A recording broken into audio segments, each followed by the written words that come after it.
Chair, I'm not going to go into detail on those. And if the evidence leader is reading the very same reports that he's reading, somewhere you will see a line where Mr. Nyatlu is saying, we did not interview General Phahlane. It is in those reports. That's why I say there are actually 5 reports that you can be talking to, not the 3. But I'm not interested. It's reports which are there, and we are dealing with what we have to deal with. Thank you, Chair. Well, again, you could have dealt with it in less than 1 minute by saying, I don't know about these reports. I wasn't interviewed. I'm not interested.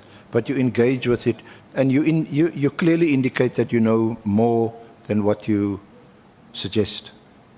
But I'm not going to pursue that any further. Okay. I asked you about the report. I think I've been very patient. I can't continue to be attacked by the senior counsel in the manner that he is doing. I don't know who is he representing.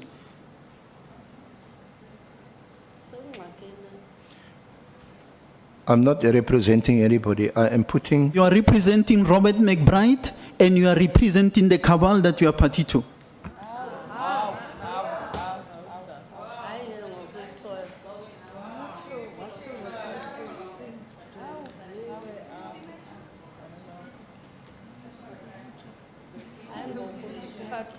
No, wait.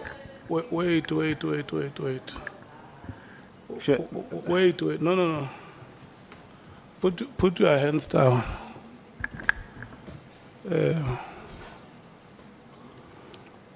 General Phahlane,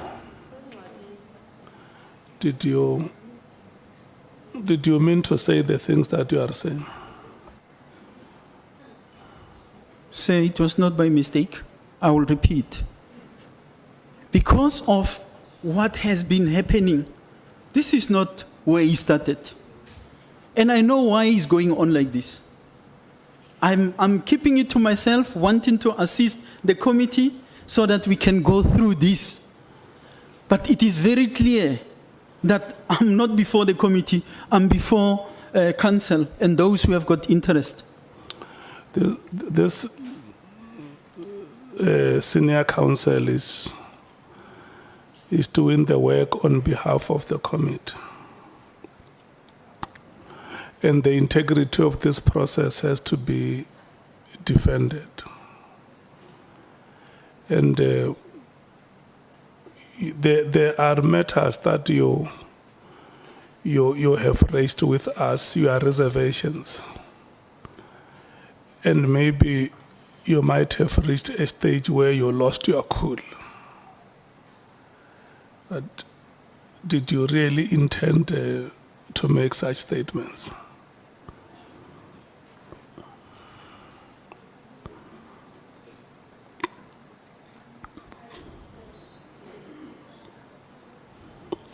I withdraw so that we can make progress, Chair.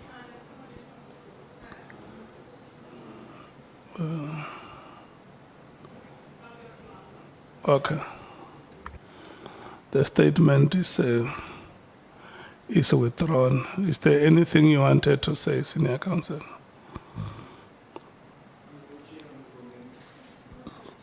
Honourable Chair, honourable members, I'm very disappointed by General Phahlane's accusations. I came into this process briefed to do a job which is to present the evidence, information before this committee connected or related to the terms of reference. I think we've tried our best to do so. Some of the constraints we've had have been pointed out variously by members of this committee. Nothing that I have put to General Phahlane or any other witness have come from me because of some personal view or bias that I have. Fortunately, 40 years of practice has made me develop a thick skin. So I will take what General Phahlane say in my stride, because he's angry, he's frustrated. Nothing I've put before him today comes from me personally. The Labour Appeal Court judgment speaks for itself. The forensic reports speak for themselves. No one is mentioned in those reports in the judgment. There's no mention of a McBride or a O'Sullivan or an Arendse SC, nothing. Yeah. So from that point of view, it's quite disappointing. I started off by saying we can be very quick. Just acknowledge that you are facing these charges. Yeah. Let's not repeat that. Do you accept the point that he has retracted the statement? Well, it lacks complete sincerity. I don't know. You turn around, you look at your counsel, because I mean, that's the irony. I get on very, very well with his lawyers, with both his instructing attorney and his counsel. We've been working together since December last year. So I just don't know where this animosity comes from. Yeah. Let me hear what the members are saying. Honorable Kola Barnett, Honorable Ngola, Honorable Skosan. Thank you, Chair. As you are well aware, Chair, for us as members of Parliament, we will never give a qualified withdrawal, ever. And that was a qualified withdrawal as though he was doing us a favour to let us move on with the matter. That, as I agree with the advocate, he's delayed immeasurably. So no, I don't accept that at all. And I believe he thinks that's what the situation is. How dare we? Because we're all part of some bizarre criminal cabal. Honorable Ngola. Thank you very much, Chair. Chair, I think this is a matter we need to take serious. Very, very serious. We have, through the systems of Parliament, appointed a senior counsel to run the affairs of this committee. And to receive serious allegations like what Honorable Phahlane is saying needs to be taken very serious. Two issues that I've taken out from what he said is that the senior counsel is not representing Parliament, but there are certain people he's representing. And further to that, he insinuates that the senior counsel is part of a cabal. And that's an indictment to the work of Parliament. It's something that we need to take very serious. And we'd like to implore, even if it's in writing, Chair, General Phahlane to substantiate these allegations that he has made here on record under oath. Something that we can't just let pass. So that when we conclude the business of this committee, we know that were we representing the people of South Africa or we're representing a cabal. Because if the accusation against the senior counsel, the evidence leader of the other committees, that is representing a cabal, then it means we're a cabal. Now, it's something that we need to take serious. If we are to believe that we're still on the right track in doing the work of the people of South Africa. So, there must be a substantiation of those allegations sent to us, even if it's in writing, Chair. Two, I agree fully with Honorable Kola Barnett. General Phahlane must either withdraw the statement or blatantly refuse to withdraw. To withdraw on the basis of progress is not withdrawal. So we don't accept that withdrawal as well. It's conditional that because he wants us to proceed, he's retracting. So he's not unconditionally retracting the statements he made in this Parliament. So we don't accept. If the senior counsel accepts the retraction, we don't accept that retraction. It's either he retracts the statement completely, but we still need substantiation, or he just blatantly refuses to retract that statement. Thank you, Chair. Honorable Skosan. Thank you, Chair. I just wanted to find out, Chair, because if I heard the witness well here, General Phahlane, is that there's a forensic investigation report which was put somewhere in the table. My question is it for the first time is seeing that report now as we are sitting here? And if so, why? Is it an ambush? Or, because we don't want to be like we are biased to anyone. Like what happened earlier, voices as well, sometimes they get suspended in a way. But we have to be very unbiased here and make sure that whatever happens, the witness should not feel like we are a kangaroo court. We are not a kangaroo court. Now, those documents which the general was saying, they just put them there. We must find the truth about those documents, whether they were given now as he's sitting there, or those documents were given a day before. And if they were given a day before, obviously, I think his legal team or himself will have perused those documents. But if it's been given now, they're in here, then we have a problem, Chair, as well. Thank you, Chair. Did you get the documents, General? Chair, must I deal only with the documents or with the other remark? We will come later to it. Chair, these documents were placed here now. I find them, they find me here. This is similar what happened in the previous appearance. You will recall somewhere I made reference to documents that were given just as we were about to enter. It was a file. Now, that file, I even did not carry it with me home. Both the file that was prepared by the evidence leaders and that which they called supplementary or whatever, I don't know, I handed them back. I did not take them with. Thirdly, the very same senior counsel said to me, or said at least to us, that they will forward documents to us following our previous appearance. To date, nothing of that nature has happened. But the answer is simple. Now, I'm just referring to this. They were placed here. They found me here. They were not. They were not referred to you. Sorry, Chair. Before you came here, was there no reference that was made to those documents? No.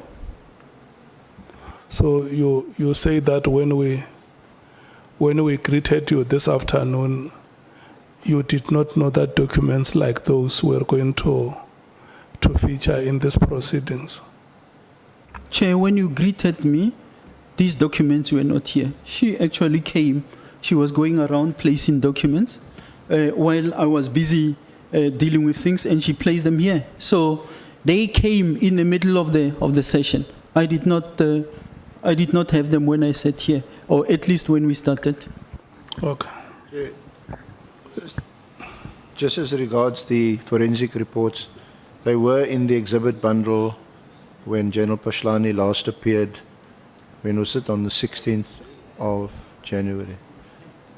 I made it available today just so that it could be highlighted, but it's not a new document. Or they were part of the. They were part of the exhibit bundle. The last time. Obviously, we never made reference to it because we never got to that point. His evidence stood over. The Labour Appeal Court judgment is obviously a judgment that came out recently and which General Phahlane himself has alluded to and attached.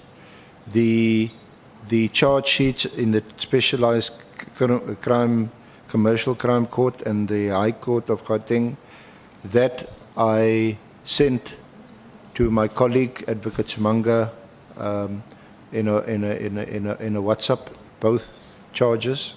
I'll find it and I'll show you. So and that's a while ago. Thank you. Welcome. Chair, can I just place on the record, I, like many members on this committee who commented about Mr. McBride when he first appeared and his role in the struggle and all that, I had never met him until we interviewed him for the first time. I don't know him at all. Similarly with Mr. O'Sullivan, we consulted with him online, and of course I had great difficulty in persuading him to come here to testify in person.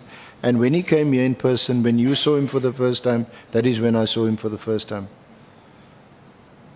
And I think I've got a record in the legal profession of fighting for human rights and transformation.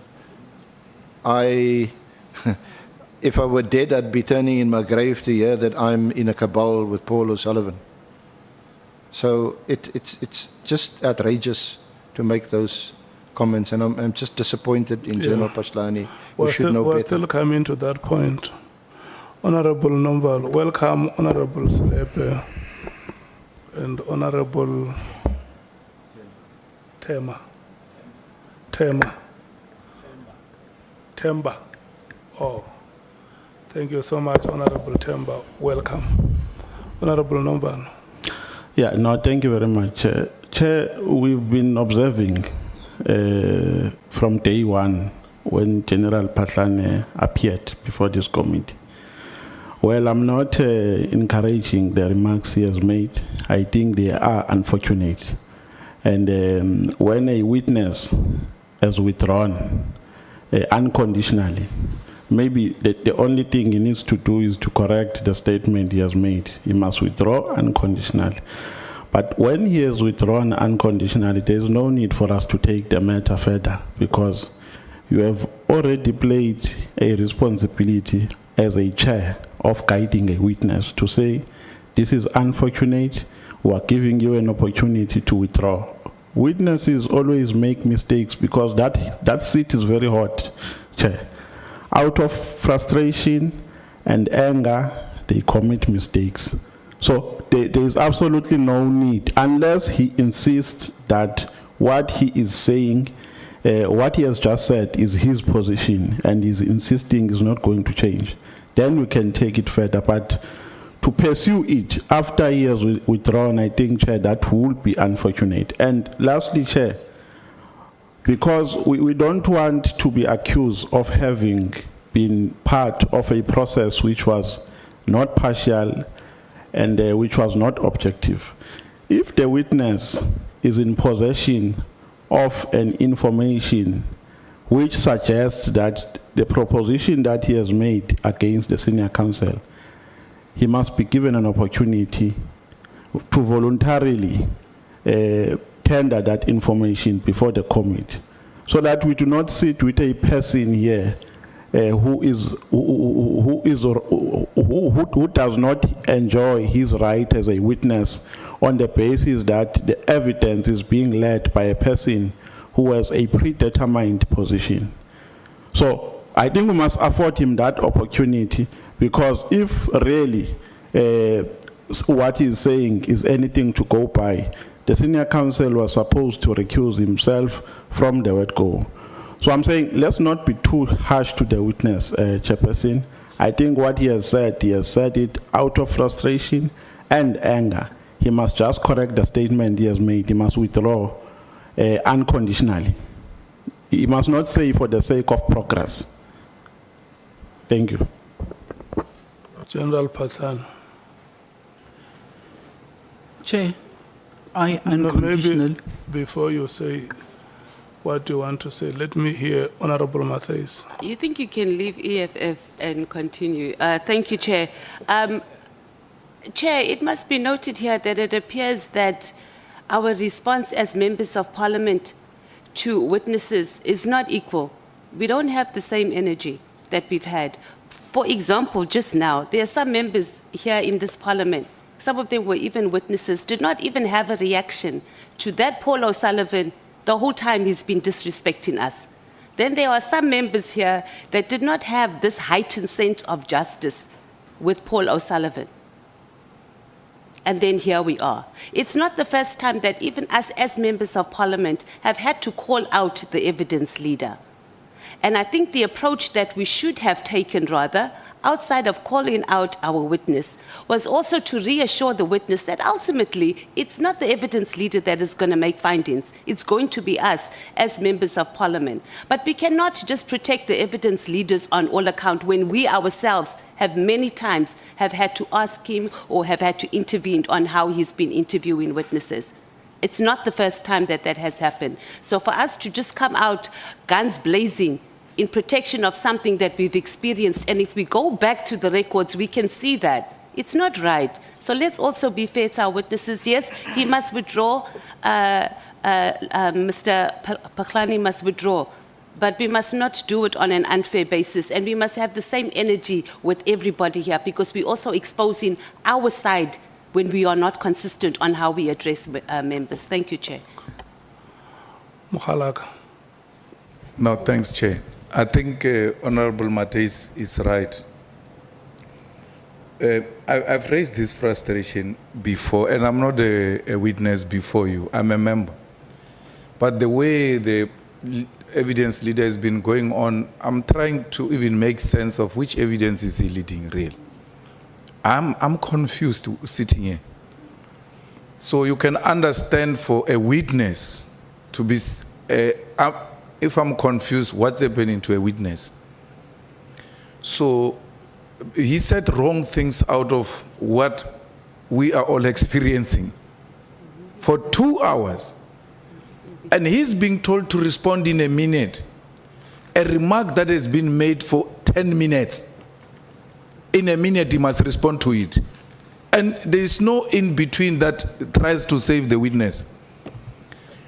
You're not to sit here and to have white colleagues protecting white witnesses and coming to treat black witnesses the way they are doing. It's unfair.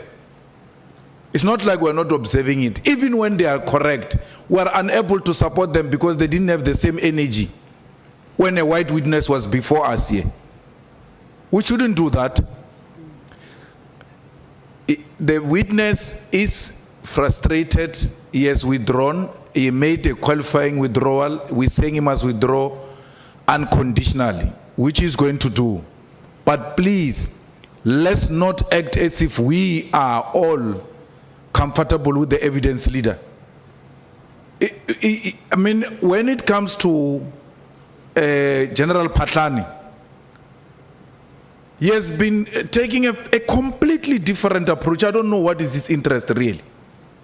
A completely different approach. If you listen to the two advocates and how we flow when they lead evidence and how the evidence leader comes and turn the whole thing upside down, it's really frustrating. And she's correct, Honorable Mates. General Phahlane is not the first one to raise a frustration about the evidence leader. He's our evidence leader. He's expressing a frustration. He might have used the wrong words. But at the end of everything, as he says, I'm being frustrated here because I don't know what I'm dealing with.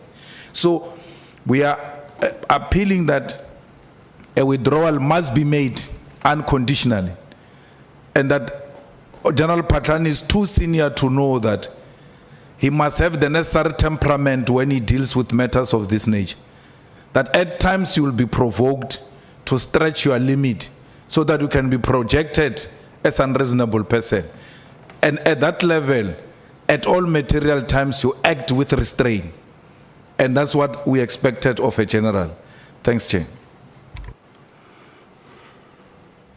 Chair, I unconditionally withdraw the comment and apologize to the honorable members of this House. Thank you, Chair. Profusely apologize to the honorable members of this House and the senior counsel.